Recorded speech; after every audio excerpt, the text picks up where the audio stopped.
உங்க வீட்டை பராமரிக்க பாதுகாக்க best property management. Tesla training academy Attur. NEET தேர்வை ஈஸியா வெல்லுங்க. திராவிடர்னு சொன்னாங்க.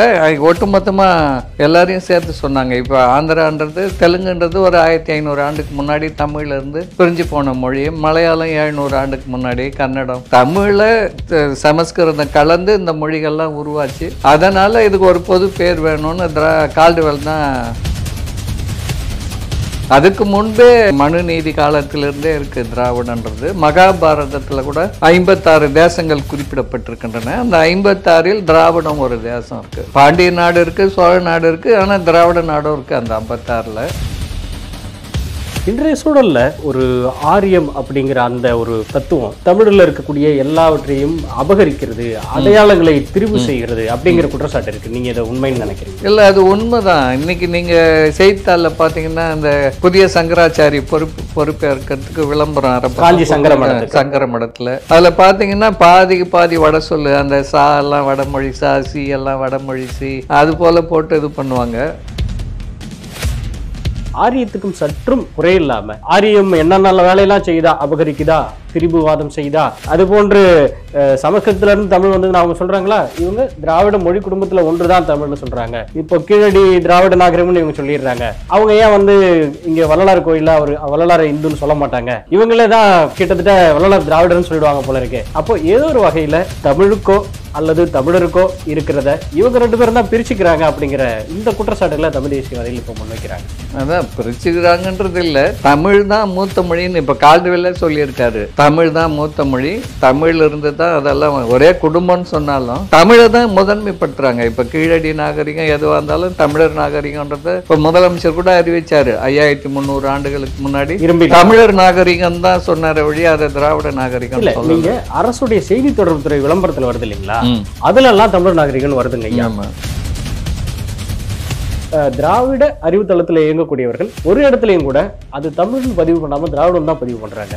பெரும்பாலும் இன்றைய பெரியாரிஸ்ட் ஈழம், இலங்கையில 2 இடம் இருக்குன்னா, ஒன்று சிங்களம் இன்னொன்று ஈழம்னு 2 இனம் இருக்குன்னா ஈழத்து பக்கம் தான் அவங்களுடைய சார்பு நிலையை வெளிப்படுத்துறாங்க. இப்போ அவங்களை சிங்களம்னு சொன்னா அல்லது 2 பேரையும் சேர்த்து இலங்கைன்னு சொன்னா அவங்க ஊண்டாகிறாங்க, காயப்படுறாங்க. குறைஞ்சபட்சம் இலங்கை தமிழர்களாவது சொல்லுங்க அப்படின்னு ஐநாவுல கேட்கிறாங்க அவங்க. அப்போ இந்த ஒரு சொல்லுனா கூட அந்த சொல்லு மாறும் பொழுது அந்த இனத்தினுடைய அடையாளம் அல்லது பெயர் அப்படிங்கிறது மாறுது இல்லைங்களா? அதான் அது ஒன்றும் இல்லை, நீண்ட காலமா திராவிடர் இயக்கத்திலிருந்து வந்ததுனால, நீதி கட்சி காலத்திலிருந்து வந்த இந்த ஆட்சி கூட முதல்ல சொல்லும்போது திராவிட மாடல் ஆட்சின்னாங்க. ஏன்னா அதற்காக தான் அதை திராவிட மாடல் ஆட்சி என்று சொன்னார்களே வழியா. கோபி நாயனார் பார்த்திருப்பீங்க சமீபத்துல. இந்த சுற்றுச்சூழலை பாதுகாக்கிறதானே முதல்ல, இயற்கையை நேசிக்கிறதானே முதல்ல, அதை விட்டுட்டு நம்ம திராவிடம் பெரியாரியம்னு பேசினா கூட இவங்களே என்னை எதிர்க்க வராங்க அப்படின்னு ஒரு குற்றச்சாட்டை பதிவு செஞ்சிருந்தாரு. இப்போ திராவிடர் கழகத்திலிருந்து யாரும் அவர் எதிர்க்க போல, அவர் எதிர்த்து யாரும் பேசல, எந்த அறிக்கையும் அப்படி வரல. வணக்கம். நம்மோடு திராவிட ஆய்வாளர் மரியாதைக்குரிய வாலசா வல்லவன் ஐயா அவர்கள் இருக்கிறாங்க. புதிய சிந்தனையாளன் இதழாசிரியர் ஆணைமுத்து ஐயா அவருடன் நிறைய காலம் பயணித்திருக்கிறார். தொடர்ந்து திராவிட இயக்க சிந்தனைகளோடு பயணித்த அவரை நாம் பல்வேறு விஷயங்களை அவரிடம் கேட்டு பெறப்போகிறோம். ஐயா வணக்கம். வணக்கம். வணக்கம் ஐயா. நான் முதற்கட்டமாக கேட்க விரும்புறது, தற்காலத்தில் தமிழ் தேசியம் மற்றும் திராவிடம் இந்த 2 சித்தாந்தங்கள் பொருதி கொள்வதற்கு, மோதிக்கொள்வதற்கான ஒரு சூழல் உருவாயிடுச்சு. இதுக்கு என்ன காரணம்னு நினைக்கிறீங்க? தமிழ் தேசியம் பேசுபவர்கள் 2 பிரிவினராக இருக்கிறார்கள். ஒன்று சட்டமன்றத்துக்கு போய் தமிழ் தேசியம் அமைப்போம் என்று சொல்லுபவர்கள். இன்னொரு பிரிவினர் இல்லை, சட்டமன்றம் இதுக்கு தீர்வாகாது, நாம் போராடி இந்திய அரசிலிருந்து உரிமைகளை மீட்டு தன்னுரிமை பெற்ற தமிழ் தேசிய செயல்பாடுகள் வழியா பெற வேண்டும் அப்படின்ற பிரிவு இருக்கிறாங்க. அதே போல் திராவிடர் இயக்கத்திலையும் திராவிட அரசியல் கட்சிகள் இருக்கின்றன, திராவிட இயக்கங்கள் இருக்கின்றன. இந்த திராவிட இயக்கங்கள், அரசியல் கட்சிகள் ஒரு எல்லைக்கு உட்பட்டு, சட்டத்திற்கு உட்பட்டு இருப்பவை அந்த கட்சிகள். அவங்க ஒரு அளவாக தான் பேசுவாங்க. திராவிட இயக்கங்கள் என்பது கொஞ்சம் வீச்சாக செயல்முறைப்படுத்துவதற்கான ஒரு கருத்தாக இருக்கிறது.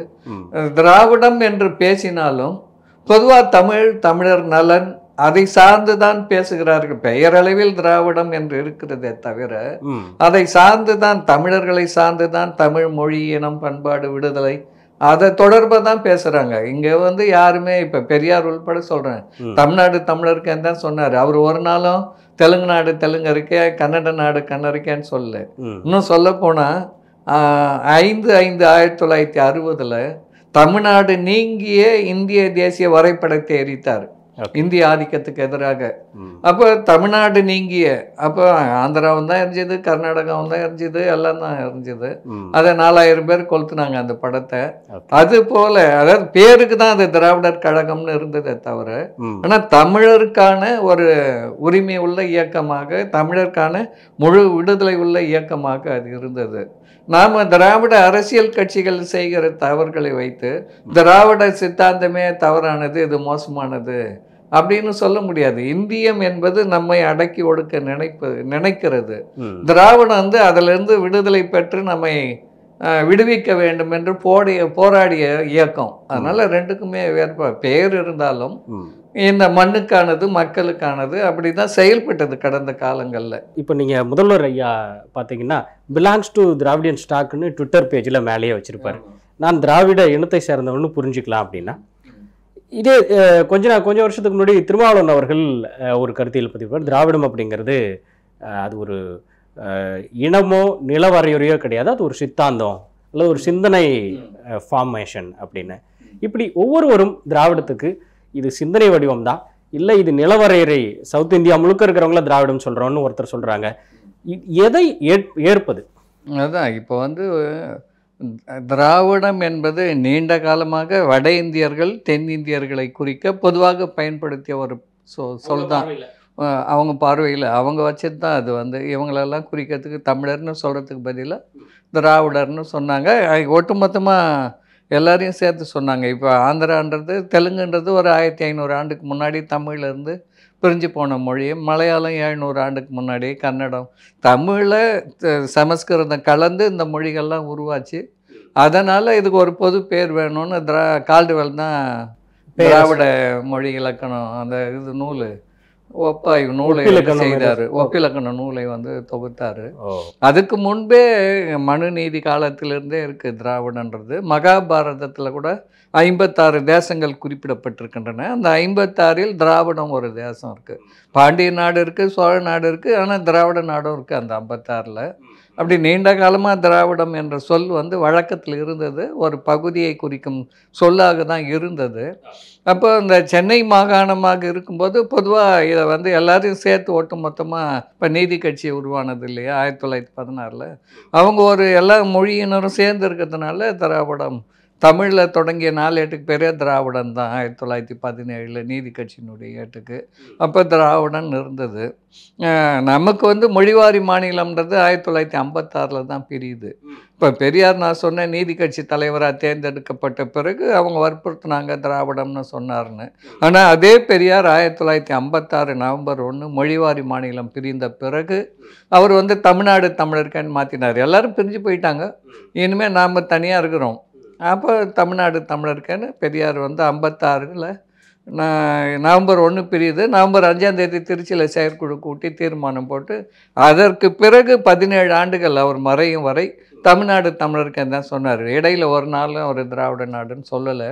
திமுக வந்து 62 வரைக்கும் சொல்லிகிட்டு இருந்தாங்க. அப்போ கூட அதை பெரியார் வந்து தேவையில்லாமல் அதையாக சொல்லிட்டு இருக்கிறீங்கன்னெலாம் அவர் சொல்லியிருந்தார், விமர்சித்தார். அதுக்கப்புறமா வந்து அவங்க அந்த சீனா போகிற காரணம் காட்டி அதை வந்து கைவிட்டுட்டாங்க. அதற்கான காரணங்கள் இருக்குதுன்னு சொன்னாங்க. அதனால் அவங்க அதே பேரால் அப்படியே இருந்தாங்க. நாங்கள் அந்த காலகட்டத்தில் நம்ம நிறைய கேள்விப்பட்டோம், திராவிட நாடுங்கிற கோரிக்கை திமுக சார்பில் இருந்துகிட்டு இருந்தது அப்படின்னு. ஏன் அந்த கோரிக்கை டைலூட் ஆயிடுச்சுன்னு நினைக்கிறீங்க? அதான் அது வந்து கோரிக்கை வலிமையாக இருந்தது. தேர்தல் அரசியல் கட்சியான பிறகு திமுக வந்து 62 அந்த சீனா போகிற காரணம்னு சொன்னது வந்து போர். ஆனால் அரசு வந்து இவர் அண்ணா வந்து 62 மாநிலங்களவைக்கு தேர்வாகி போகிறாரு. அங்கே போய் தான் பேசுகிறாரு திராவிடியன் ஸ்டாக்னு. இப்போ முதல்வர் ஸ்டாலின் சொன்ன வார்த்தையை அவர் 62 மாநிலங்களவையில் பேசினார். அப்புறம் திராவிட நாடு பிரிவினை பற்றி பேசினார். அரசியலமைப்பு சட்டத்தில் இடம்பெற்றுள்ள 14 மொழிகளையும் ஆட்சி மொழி ஆக்கணும்லாம் பேசினார். அதெல்லாம் அவங்களால தாங்கிக்க முடியல. வட இந்திய நாடாளுமன்ற உறுப்பினர்களாலும் மற்ற அமைச்சர்களாலும் இந்திய ஒன்றிய அந்த கட்சி பேராய கட்சி மற்ற கட்சி இந்திய தேசிய கட்சிகளாலும் இதெல்லாம் தாங்கிக்க முடியல. அதனால் அவங்க இவங்களை தடுக்கணும்னு தான் பிரிவினைவாத தடை சட்டமே கொண்டு வந்தாங்க. அப்போ தொடர்ந்து நம்ம முழங்கினா கட்சி தடை செஞ்சுட்டா இயங்கவே முடியாமல் போயிடும்ன்றதுனால அவங்க பிரிவினையை கைவிட்டுட்டோன்னு தான் அதுக்கப்புறம் மாநில சுயாட்சின்னு ஒன்று எடுத்தாங்க. திமுக பொறுத்த வரைக்கும் மாநில சுயாட்சின்னு எடுத்தாங்க. அந்த திராவிட நாடை கைவிட்டுட்டு இப்போ அதுக்கு எதிராக குரல் கொடுத்து கொண்டிருக்கிறாங்க. ஆனால் பெரியாரை பொறுத்தவரை கடைசி வரைக்கும் அவர் தனி தமிழ்நாடு தான். திமுக ஆதரித்த போதிலும் அவர் ராஜாஜி குலக்கல்வி கொண்டாந்தார். ராஜாஜிக்கு பதில் காமராஜ் பரவாயில்ல குலக்கல்வி வச்சார், பள்ளியை திறந்தார் அப்படின்னாங்க. அப்புறம் பக்தவச்சலம் ஆட்சி கடுமையாச்சு. திமுக வந்தோடனே ஆதரவு கேட்டோடனே சரி பக்தவச்சலம் ஆட்சியோட திமுக பரவாயில்ல இது பரவாயில்லன்னு தான் போனார் வழியா. இறுதி சொற்பொழிவில் கூட அவர் 2000 மைலுக்கு அந்த பக்கம் இருக்கிற நீ யார் எங்களை ஆட்சி செய்யறதுக்கு அப்படின்னு தியாகராயர் கூட்டத்திலேயே எங்களுக்கு என்ன இல்லை, என்ன வளம் இல்லை தமிழ்நாட்டில், உன்னுடைய மொழி என்ன, உன்னுடைய உணவு என்ன, எங்களுடைய உணவு என்ன, உன்னுடைய மொழி என்னுடைய மொழி எல்லாமே வெவ்வேறாக இருக்குது, எதற்காக நீ எங்களை ஆட்சி செய்ய வேண்டும். அப்படியே பெரியாரை பொறுத்தவரை இறுதி வரைக்கும் அவரை பொறுத்த வரைக்கும் தனித்தமிழ்நாடு தான். அதில் வெறும் எல்லைக்காக தனித்தமிழ்நாடு கேட்கல. அவர் நினச்ச அந்த சாதியை ஒழிக்கணும், பெண்ணடிமைத்தனத்தை நீக்கணும், மதமே இல்லாத ஒரு பகுத்தறிவாளர்களை கொண்ட ஒரு ஆட்சியாக அமைஞ்சு மக்களை எல்லாம் பகுத்தறிவாளர்களாக அறிவியலாளர்களாக மாற்ற வேண்டும் என்பது அவருடைய அடிப்படை நோக்கம். சுயமரியாதை இயக்கத்தினுடைய அடிப்படை நோக்கமே மனிதனாக பிறந்தவன் அனைவரும் சமம், ஜாதியில் உயர்ந்தவனும் இல்லை தாழ்ந்தவனும் இல்லை, எல்லோரும் சமன்றது தான். அதை நோக்கி தான் பெரியார் அதுக்கு எது தடையாக இருக்குதோ அரசியல் சட்டம் தடையாக இருக்குதுன்னு அரசியல் சட்டத்தை தெரிச்சார் 1957. அதுபோல் அதுக்கு தடைய மதம் சாதி ஒழியணும்னு நினச்சாரு. சாதிக்கு பாதுகாப்பாக சாஸ்திரங்கள் இருக்குது. 4 வருணத்தை இந்து சாஸ்திரங்களே மனுநீதி உள்பட ஏற்றுக்கொண்டிருக்கிறது.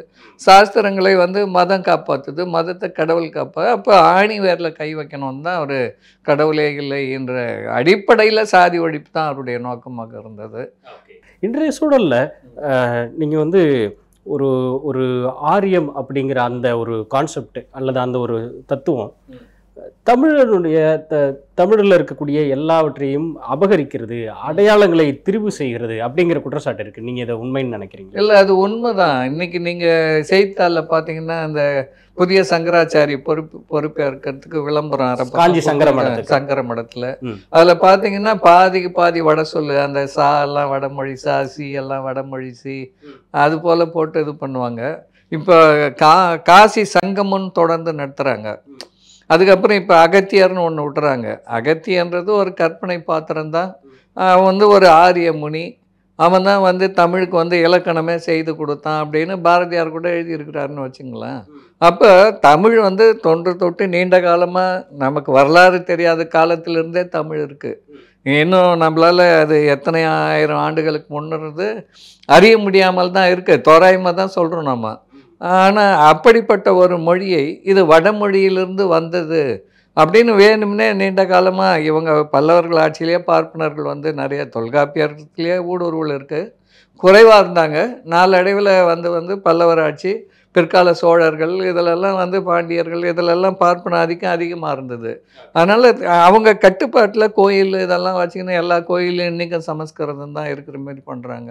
அப்போ தமிழில் இருந்து தான் எல்லா மொழியும் வந்தது அப்படின்ட்டு இது சமஸ்கிருதத்திலிருந்து தான் எல்லா மொழியும் வந்ததுன்னு நம்ப வச்சாங்க எல்லாரையும். அதை ஆங்கிலேயர்களும் செய்தாங்க நீண்ட காலமாக. அதை கால்டுவெல் தான் உடைச்சார். இல்லை, அது வேறு, இதனுடைய மூலங்கள் வேறு, இதெல்லாம் தமிழிலிருந்து வந்த மொழிகள், திராவிட மொழிகள், வடமொழிக்கும் இதுக்கும் எந்த தொடர்பும் இல்லாது தமிழ் தனித்து இயங்க உள்ளது. இப்போ தெலுங்கெல்லாம் தனித்து வடமொழி எழுத்து இல்லாமல் இயங்க முடியாது, தெலுங்கோ மலையாளமோ கன்னடமோ. ஆனால் தமிழ் மட்டும் பிற மொழி எந்த மொழியினுடைய துணை இல்லாமல் இயங்க முடியாது. அதை அவங்களால தாங்கிக்க முடியல வட இந்தியர்களால். இப்போ மோடி போன்றவர்களால், ஆர்எஸ்எஸ் பாஜகவினரால் இந்தியாவில் 2 மொழி குடும்பம் இருக்கிறது என்பதையே அவர்களால் தாங்கிக் கொள்ள முடியவில்லை. ஏன்னா அவங்க ஒற்றை இந்து ராஷ்டிரமாக இந்தியாவை கட்டமைக்க விரும்புகிறார்கள். அப்போ ஒரே மொழி, முதல்ல இந்தி, பிறகு வந்து அது வந்து சமஸ்கிருதமாக இப்போ புதிய கல்விக் கொள்கையை பார்த்தீங்கன்னா ஹிந்தி பேசுகிற மாநிலங்களில் சமஸ்கிருதத்தை கூடுதலாக வைக்கும், ஹிந்தி பேசாத மாநிலங்களில் இந்தியை திணிக்கிறாங்க. இப்போ இந்த வேலையை தொடர்ந்து செய்கிறாங்க.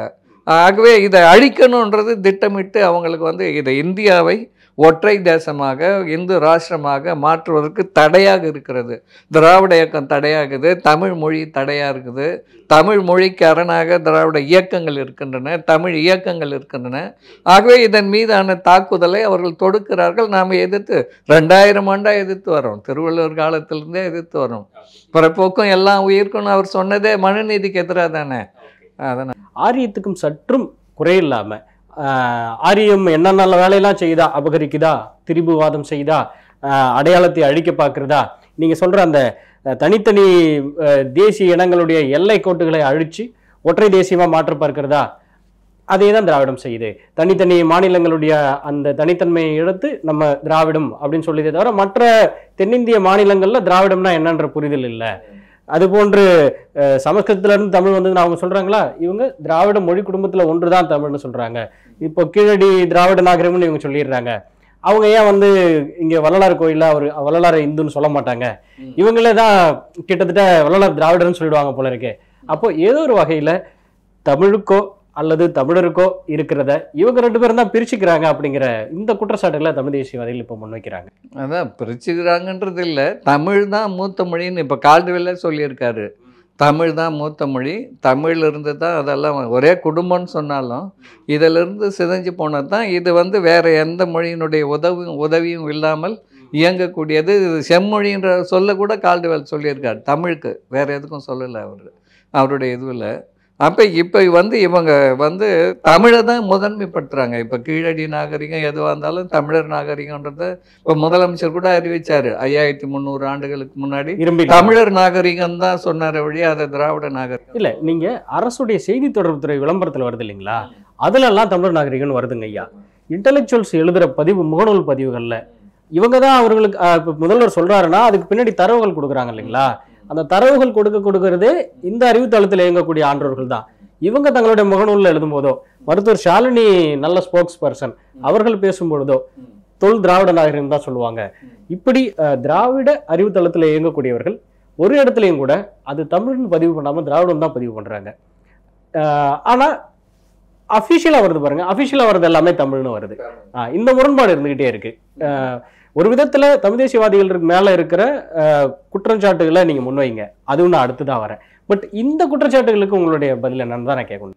இல்லை, அதான் அது வந்து தமிழர் நாகரிகம் இப்போ பெரியாரே 2 விதமாக பயன்படுத்தினார் திராவிடம்ன்ற சொல்ல. அதை சொல்லிடுறேன். அவர் வந்து பண்பாட்டு ரீதியாக ஆரியத்துக்கு எதிராக, ஆரிய கலாச்சாரத்திற்கு எதிராக திராவிடம், என்ன பார்ப்பனர்கள் வந்து நாங்களும் திராவிடன்ட்டு உள்ளே வந்துடுவாங்க, அவங்க ஆரிய கலாச்சாரத்தை இங்கே நுழைக்க பார்ப்பாங்க அப்படின்றதுனால அதை சொன்னார். எனக்கு ஒரு விஷயம் நினைவு வருது, இடைமறித்தலுக்கு மன்னிக்கணும்.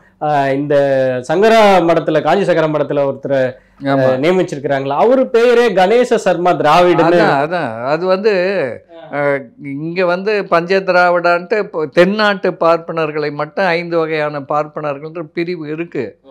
ஆனால் வரலாற்று ஆய்வாளர்கள் எல்லாருமே ஒட்டுமொத்த தென்னிந்திய மக்களையும் திராவிடர்கள் தான் எழுதியிருக்கிறாங்க. அது நூற்றுக்கணக்கான வரலாற்று நூல்கள் இருக்குது. ஆமாம், இல்லை வேறுன்னு கிடையாது. வடநாட்டு திராவிடர்கள் வடநாட்டு பார்ப்பனர்கள் தங்களை திராவிடர்னு சொல்லிக்க மாட்டாங்க. தென்னாட்டு பார்ப்பனர் இங்கே எல்லாரையும் சேர்த்து திராவிடர்கள் சொன்னதுனால தென்னாட்டில் இருக்கிற பார்ப்பனர் நாங்களும் திராவிடர்கள் தான் அப்படின்னு சொல்கிறாங்களே தவிர எந்த பார்ப்பனரும் வந்து திராவிடர் கழகத்தில் சேர மாட்டாங்க, நம்ம அமைப்புக்கு வரமாட்டாங்க.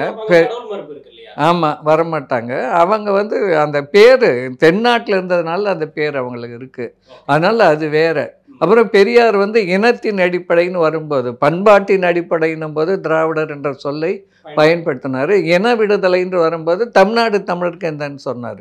திராவிட நாடு திராவிடருக்குன்னு சென்னை மாகாணமாக இருக்கிற வரை 39 56 வரை கூறி வந்த பெரியார் மொழி மாநிலங்கள் பிரிந்த பிறகு தமிழ்நாடு தமிழருக்கு என்றால் அப்போ தமிழரும் தான் பேசினார், தமிழ்நாடுன்னு தான் பேசினார்.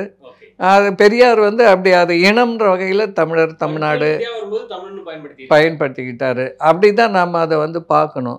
இன்னொன்று, ஒட்டுமொத்தத்தையும் திராவிட இயக்கத்தையும் ஒரே பார்வையில் பார்க்கக்கூடாது. பெரியார் வேறு, திராவிட அரசியல் கட்சிகள் வேறு. ஏன்னா அவங்க வந்து இந்திய தேசிய அந்த அரசியல் சட்டத்தை ஏற்றுக்கொண்டு அதற்கு உட்பட்டு இயங்குபவர்கள். ஆனால் பெரியார் வந்து அப்படி இல்லை. அவர் வந்து சுதந்திரமாக தன்னுடைய கருத்துக்களை கூறக்கூடியவர், யாருக்கும் அஞ்சாதவர். அவர் இறுதி வரை தனித்தமிழ்நாடு என்பதை லட்சியமாக கொண்டவர். ஆகவே இதையும் அதையும் திராவிட இயக்கங்களையும் திராவிட அரசியல் கட்சிகளையும் போட்டு குழப்பிக்கூடாது.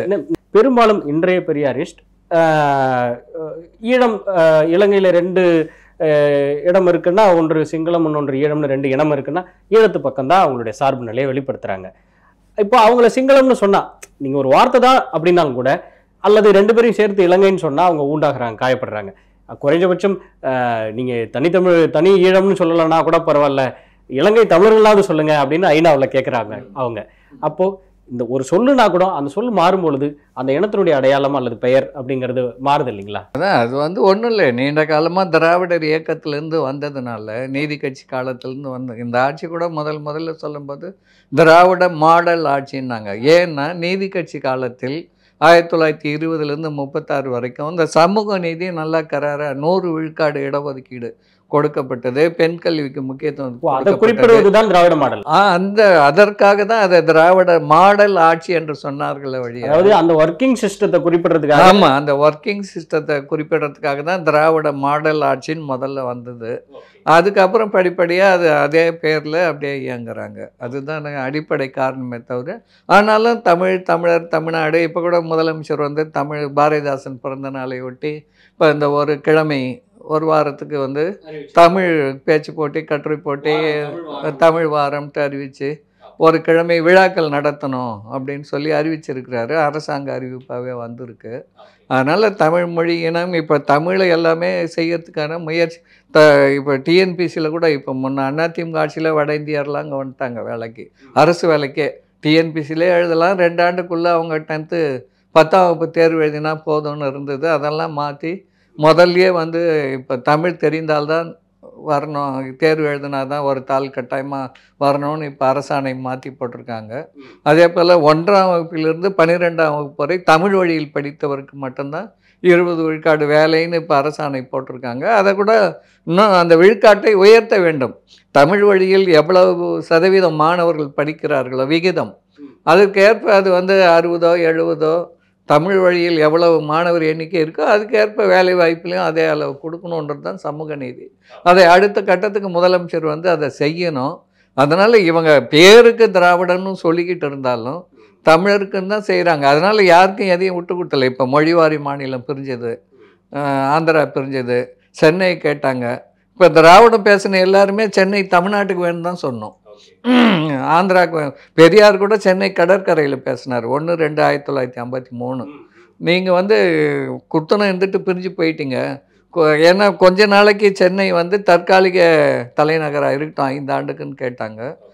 உயர்நீதிமன்றம் இங்கே கொஞ்ச நாளைக்கு வச்சுக்கிறோன்னு கேட்டாங்க. அப்போ பெரியார் சொன்னார், பிரிஞ்சு போயிட்ட பிறகு நீ உங்கள் வீட்டில் தான் அடுப்பு சமைச்சு சாப்பிட்ற மொழியை கொஞ்ச நாளைக்கு வந்து இந்த பழைய வீட்டில் நான் செஞ்சு சாப்பிட்டுக்கிறேன்னு கேட்குறது தப்பு அப்படின்னே பெரியார் பேசியிருக்காரு. என்னுடைய நூலில் எழுதியிருக்கேன், பெரியார் தமிழினத்தின் பகைவர் ஆண்ட நூல். இப்போ அதே போல் தென்னாட்டிலையும் அந்த தேவிகுளம் பீர்மேடு வரும்போது தமிழ்நாடு சட்டமன்றத்தால் தீர்மானம் வந்தது. அதில் வந்து 122 சட்டமன்ற உறுப்பினர்கள் வந்து தமிழ்நாட்டுக்கு சொந்தம் அப்படின்னு தான் வாக்களித்தாங்க. காங்கிரஸ்காரர்கள் உள்பட சி சுப்பிரமணியன் தான் முன்மொழிஞ்சார். அப்புறம் நேரு தான் அதை நாடாளுமன்றத்தில் மாற்றி தேவிகுளம் பீர்மேடு கேரளாவுக்கு அறிவிச்சிட்டாரு. அதன் பிறகு மீண்டும் தமிழ்நாட்டில் வைக்க சொல்லும் போது தான் காமராஜர் வந்து வேறு வழி இல்லாமல் குளமாவது மேடாவது எல்லாம் இந்தியாவில் தானே இருக்கிறது அப்படின்னு சொல்லிட்டாருன்னு வச்சுங்க. அப்போ இந்த நமக்கு ஆந்திராவுடைய எல்லை பகுதியை எந்த ஒரு மாநிலம் தன்னுடைய எல்லை தானாக கொடுக்கறதுக்கு அதிகாரம் இல்லை. இந்திய அரசியல் சட்டத்தின்படி நாடாளுமன்றம் தான் வந்து நம்ம பகுதியை அங்கே தர முடியும் மற்றவங்களுக்கு. அதை அவங்க தான் செஞ்சாங்க. நாம் திராவிட இயக்கம் தமிழ்நாட்டுக்கு ஆதரவாக தான் அன்றைக்கும் இருந்தோம், இன்றைக்கும் இருக்கிறோம். இப்போ முல்லை பெரியாரில் எதிர்க்கிறோம், கேரளாவில் கர்நாடகாவில் அணை கட்டுறோம்னா மேகதாதுக்கு எதிர்க்கிறோம். எல்லாத்துக்கும் நாம வந்து திராவிடம்னு பேசுறதுனாலே அவங்களுக்கு ஆதரவா எதையும் இருக்கிறது இல்லை, தமிழ்நாட்டுக்கு ஆதரவா தான் இருக்கிறோம். ஓகே, இன்றைய தமிழ் சூழல்ல மேல்மா ஒரு அப்படிங்கிற ஊரில், திருவண்ணாமலை மாவட்டத்தில் அந்த 13 ஊர் மக்கள் விவசாய நிலத்தை எடுத்துட்டு சிப்காட் இண்டஸ்ட்ரி கொண்டு வராங்க. ஏற்கனவே நாகப்பட்டினத்தில் சிபிசிஎல் அந்த போராட்டம், வடலூரில் பன்னாட்டு பெருவெளி மையம் அமைப்பதற்கு எங்கள்கிட்ட அனுமதி வாங்கலன்னு பார்வதிபுரம் மக்கள், இது இங்கே பரந்தூர் விமான நிலையம் 1000 நாளா. இப்படி இது எதையுமே திராவிடம் பேசுகிறவங்க இதெல்லாம் ஒரு பிரச்சனையாக முன்வைக்கிறதே இல்லைங்களே. இது ஒரு பிரச்சனையாக அப்படியே முன் வச்சா கூட இதில் எங்கே இப்போ மதுரையில் அரிட்டாப்பட்டியா எங்கே செலக்டிவாக சென்ட்ரல் கவர்மெண்ட் ஈடுபடுதோ இன்வால்வ் ஆகுதோ அங்கே மட்டும் எதிர்ப்பை பதிவு செஞ்சுக்கிறாங்க. மற்ற இடங்கள்ல எல்லாத்துலேயுமே டைரெக்டாக ஸ்டேட் கவர்மெண்ட்டுடைய ஆதிக்கம் தான் இருக்குது. ஆனால் அதை அவங்க எதிர்க்கிறதே இல்லையே. கோபி நாயனார் பார்த்துருப்பீங்க சமீபத்தில். இது இந்த சுற்றுச்சூழலை பாதுகாக்கிறதானே முதல்ல, இயற்கையை நேசிக்கிறதானே முதல்ல. அதை விட்டுத்துட்டு நம்ம திராவிடம் பெரியாரியம்னு பேசினா கூட இவங்களே என்னை எதிர்க்க வராங்க அப்படின்னு ஒரு குற்றச்சாட்டை பதிவு செஞ்சிருந்தாரு. இப்போ திராவிடர் கழகத்திலிருந்து யாரும் அவர் எதிர்க்க போல, அவர் எதிர்த்து யாரும் பேசல, எந்த அறிக்கையும் அப்படி வரல. காவல்துறை ஏதாவது நடவடிக்கை எடுத்துக்கலாம். ஒரு போராட்டம் நீங்க நடத்துறீங்க, அனுமதி மீறி நடத்துறீங்கன்னா நடவடிக்கை எடுக்கிறா காவல்துறை எடுக்கும். அதுக்கும் திராவிடர் இயக்கத்துக்கும் சம்பந்தம் இல்லை, அரசு செய்யும். இந்த அரசு என்பது டெல்லி அரசனுடைய ஒரு பிரதிநிதி தான் மாநில அரசு. அதனால டெல்லி அரசு போடுற சிலதை ஏத்துக்குது, சிலதை ஏத்துக்கிறது இல்லை, சிலதை மறுக்குது. இல்ல மீண்டும் திருவண்ணாமலையில இப்ப நீங்க சொல்ற இது வந்து அரிட்டாப்பட்டியில இருக்கு, பரந்தூர்ல இருக்கு. இது ரெண்டுலயுமே கூட சென்ட்ரல் கவர்மெண்ட் இன்வால்வ். திருவண்ணாமலையிலயோ வடலூர்லயோ துளியும் சென்ட்ரல் கவர்மெண்ட்டுடைய இன்வால்வ்மெண்ட் கிடையாது. ஆனா அங்க அந்த மக்கள் போராடுறாங்க, ஒரு மூதாட்டி பேசுறாங்க, நாங்க நேரடியா களத்துல போய் பதிவு செஞ்சுட்டு வர்றோம். அந்த மூதாட்டி சொல்கிறாங்க, என்னை போயிட்டு உழைச்சி நான் ஏதோ கால் படி நெல் கிடச்சா கூட பொங்கி சாப்பிட்ற ஒரு பாட்டி என்னை போய் சிப்காட் இண்டஸ்ட்ரி போய் வேலை செய்ய என் நிலத்தை கொடுன்னு கேட்குறாங்க. ஒரு அரசு விவசாயம் செய்வதை ஆதரிக்காமல் ஒரு தொழிற்சாலை வர்றதை ஆதரிக்குது. இப்போ குறிஞ்சிப்பாடியில் 65 ஹெக்டேர் முந்திரி காடை வந்து அழிச்சு தோல் பதனிடும் தொழிற்சாலைக்கு அனுமதி. இதெல்லாமே மாநில அரசுகள் தரப்புல இருந்து வந்தது தான். இதற்கும் கூட எதிர்ப்பு பதிவு செய்ய மாட்டேன்றாங்க. அதான் ஏன் அடிப்படை காரணம் ஒன்று இருக்கு. என்னன்னா இன்றைக்கு இருக்கிற அரசுகள் வந்து அது இந்திய அரசாக இருந்தாலும் மாநில அரசாக இருந்தாலும் இந்த அரசனுடைய அடிப்படை கட்டமைப்பு முதலாளித்துவ அரசு கட்டமைப்பு தான். பெயரளவில் இது ஜனநாயகம், ஒருவருக்கு ஒரு ஓட்டு என்ற விகிதத்தில் மட்டும்தான் இது ஜனநாயகம். அடிப்படையில் இது முதலாளிகளுக்கான அரசு தான். அது யார் ஆட்சி பண்ணாலும் இந்த அரசு அடிப்படை கட்டமைப்பை மாற்றாமல் ஒரு புரட்சிகரமான ஒரு சோசியலிஸ்ட் ஆட்சியோ கம்யூனிஸ்ட் ஆட்சியோ வராம இதை யார் மாறி மாறி வந்தாலும் இப்படிதான் இருப்பாங்க. ஏன்னா இவங்க முதலாளிகளுக்கு ஆதரவாக தான் இருப்பாங்க, அதுதான் வளர்ச்சின்னு நினைப்பாங்க. ஏன்னா அரசு கட்டமைப்பு அப்படி இருக்கு, அரசு கட்டமைப்பு அப்படி இருக்கு. எங்களை பொறுத்த வரைக்கும் இப்ப மார்க்சிய பெரியாரிய பொது உடைமை கட்சி அனைத்து நாங்க என்ன நினைக்கிறோம்னா, விளையிற நிலத்தை எடுக்கக்கூடாது, புறம்போக்க அதாவது விளைச்சலே இல்லாம கட்டாந்தரையா இருக்கிற நிலத்துல நீங்க ஆரம்பிச்சு அவங்களுக்கு எல்லா வசதியும் பாதிப்பு இல்லாம எவ்வளவு இடம் இருக்கு நமக்கு வந்து இருக்கு, அது போல இடத்துல செஞ்சு அதுக்கான வசதியை நீங்க செய்யலாம் அப்படின்னு தான் நாங்க பரந்தூர் நாங்களும் எதிர்க்கிறோம். அதுல எல்லாம் ஒன்றும் அது இல்லை, மாற்று கருத்து இல்லை. அடிப்படை தான், அதாவது தொழில் முதலீடு இப்ப இருக்கிறன்றாங்கல்ல நிறைய, இதெல்லாமே முதலாளித்துவ கட்டமைப்பு. இந்த அரசு அப்படி இருக்கிறதுனால அதை செய்யறாங்க, அதை வளர்ச்சின்னு காட்ட விரும்புறாங்க. முதலாளித்துவ ஜனநாயகத்துல இப்படிதான் இருக்கும். ஆனா இது என்னன்னா, இது எவ்வளவு ஆபத்துன்னா, சோசியலிச புரட்சி என்று ஒன்று வந்தால் இப்ப வர்றதுக்கான அறிகுறி தெரியல. அது வந்தால் எந்தெந்த நாட்டுல இருந்து மூலதனம் போட்டானோ அவன்லாம் வந்து நம்மள ஒடுக்க ஆரம்பிப்பான், இந்த புரட்சி பண்றவங்க. ஏன்னா அவனுடைய இது இங்க இருக்கு இல்லையா. ஆமா, அதனால அது வந்து அந்த நிதி மூலதனம் என்பது எதிர்கால புரட்சிக்கு வந்து ஒரு அச்சுறுத்துதல் தான் இருக்கும். அதை வந்து இங்க இருக்கிற கம்யூனிஸ்டுகளும் போதுமான அளவுக்கு இன்னும் புரிந்து கொள்ளவில்லை. ஆகவே நம்ம வளர்ச்சி என்பது நாமளா வளரணுமே தவிர அடுத்தவன் கொண்டாந்து போட்டு இதுல இவ்வளவு பேருக்கு வேலை, இப்ப 100 பேருக்கு வேலை கிடைக்குது, 1000 அவன் பல ஆயிரம் கோடி எடுத்துட்டு போயிடுவான். நம்முடைய இது எல்லாமே சுரண்டுறாங்க. இந்த தனி உடைமை சமூக அமைப்பில் இது நடக்கும், இது எந்த ஆட்சி வந்தாலும் நடக்கும். அது எதிர்த்து நம்ம அந்த பொது உடைமை சிந்தனை உள்ளவர்கள் தான் போராட வேண்டும், வேற வழி இல்லை. இது நம்ம ஆட்சின்றது என்னன்னா, அதிமுகவோட திமுக பரவாயில்ல, இப்ப பெரியார் அப்படிதான் நினைச்சாரு. அது போல அதிமுகவோட திமுக பரவாயில்ல, ஒரு புரட்சி வர வரைக்கும் இடைக்கால ஏற்பாடா இது இருக்கட்டும் அப்படின்றதானே தவிர மற்றபடி ஒன்றும் இல்லை. பிஜேபியோட அதிமுக பரவாயில்ல, அதிமுகவோட திமுக பரவாயில்ல, ஒரு ஸ்டெப்பு அது ரொம்ப மோசம், இது மடு மோசம், இது வந்து கொஞ்சம் பரவாயில்ல அப்படின்னு தான் நாம பார்க்கணுமே ஒழிய. இப்போ நான் ஒண்ணு சொல்றேன் உங்களுக்கு, சீமானே வந்து முதலமைச்சரா வந்தா கூட இப்போ தமிழக மீனவர்களை சொல்றது அவர் போய் ஒன்றும் செய்ய முடியாது. ஏன்னா மாநில அரசுக்கான அதிகாரங்கள்னு ஒண்ணு இருக்கு, ஒன்றிய அரசுக்கான ஒரு அதிகாரம்னு இருக்கு. நாம எதுவும் அந்த அயல் உறவு என்பது அவங்க கிட்ட தான் இருக்கு. நாம கடிதம் மட்டும்தான் எழுத முடியும், நேரடியாக அவங்கள கேட்க முடியாது, இவங்க கிட்ட தான் கேட்க முடியும். அப்ப இப்ப கட்டுப்படுத்துற ஆளுநர்னு ஒண்ணு இருக்கு, விதிகள், சிஸ்டமே அப்படி இருக்கு. அடிப்படை இந்த சிஸ்டத்தை மாத்தாம அப்படியே நேரடியா நான் முதலமைச்சரா வந்தா எல்லாம் சரியாயிடும்னா யார் வந்தாலும் சரியாகாது. அதை உடைக்கணும். அரசு அமைப்பு ஆணைமுத்தையா தான் எழுதியிருக்காரு, அரசு அமைப்பு சட்டத்தை உடைக்க வேணும். இப்ப ஆளுநருக்கு இருக்கிற அதிகாரம் மாற்ற வேண்டும். இப்ப அரசியல் சட்டத்தின் 17வது பகுதி ஆட்சி மொழி பகுதின்னு இருக்கு. அதுல வந்து இந்தி தான் இந்தியாவின் ஆட்சி மொழின்னு இருக்கு. பொது மொழின்னு இல்லையா தவிர ஆட்சி மொழின்னு இருக்கு. ஆட்சி மொழின்னு இருந்தா இந்திய அரசனுடைய அலுவலகங்கள் எல்லாத்திலயும் அதுதான் நடைமுறையில இருக்கும்.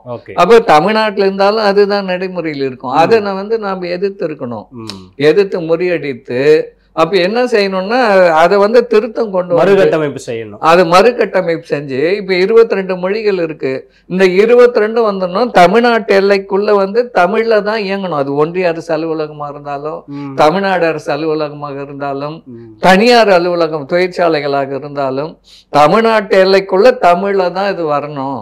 நாங்க இங்க இருந்து ஒரு கடிதம் டெல்லிக்கு தமிழ்ல போட்டா நீங்க டெல்லியில இருந்து தமிழ்ல தான் அனுப்பணும். நீ மிகப்பெரிய மொழிபெயர்ப்பு மையத்தை அங்க வச்சுக்கோ. இப்பதான் நிறைய தொழில்நுட்பம் இருக்கும். தொழில்நுட்பமே இல்லாத காலத்தில் சோவியத்துல லெனின் சாதிச்சு காட்டினாரு. அங்க 15 குடியரசுகள் இருந்தன. ஒவ்வொரு குடியரசும் தங்கள் மொழியில தான் எல்லாமே செய்து கொண்டார்கள். அதற்கு அங்க எல்லா ஏற்பாடும் செஞ்சாங்க. உலகத்திலே மிகப்பெரிய மொழிபெயர்ப்பு மையம் மாஸ்கோ. தமிழ்ல கூட புத்தகம் இலவசமா அச்சடிச்சு அனுப்புனாங்க நமக்கு. அதனால அப்பவே செய்ய முடியுதுன்னா இப்ப ஏன் உங்களால செய்ய முடியல?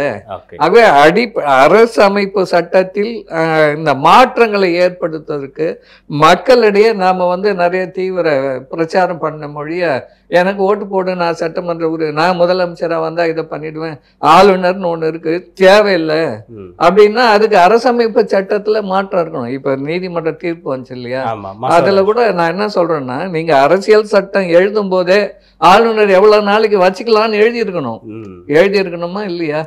அவர் எழுதாதனால எவ்வளவு as quick as possible இருக்கு. அதுல அவனுக்கு வந்து இதை வந்து இவன் 3 வருஷமா வச்சுக்கிறான். இன்னைக்கு செய்தித்தாள்ல வந்திருக்கு, மேற்கு வங்காளத்துல 3 ஆண்டா வச்சிருந்ததை இன்னைக்கு தான் கையெழுத்து போட்டாரு, நேற்று தான் அப்படின்ட்டு வந்து. கேரளாவில் எப்படி இருக்கு, எங்கெல்லாம் எதிர்கட்சிகள் ஆளுகிறதோ அங்கெல்லாம் வந்து ஆளுநர்களை வைத்து பிஜேபி வந்து இது பண்ணுது.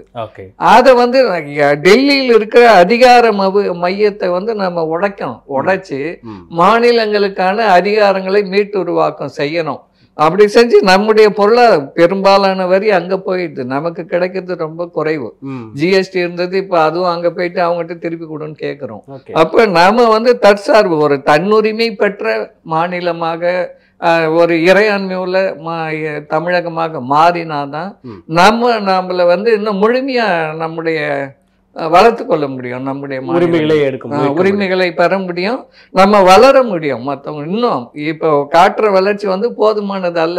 மற்ற வட மாநிலங்களை பார்க்கும்போது தமிழ்நாடு பரவாயில்லன்னு சொல்லாமே தவிர இது மட்டுமே ஒரு நிறைவான இறுதியான ஒரு இலக்காக இருக்க முடியாது. நிச்சயமாக உங்களுடைய சித்தாந்த அனுபவங்கள்ல இருந்தும் கல அனுபவங்கள்ல இருந்தும் நிறைய விஷயங்களை பகிர்ந்துக்கிட்டீங்க. நிறைவான நேர்காணல், நெஞ்சார்ந்த நன்றிகள். மகிழ்ச்சி. வணக்கம்.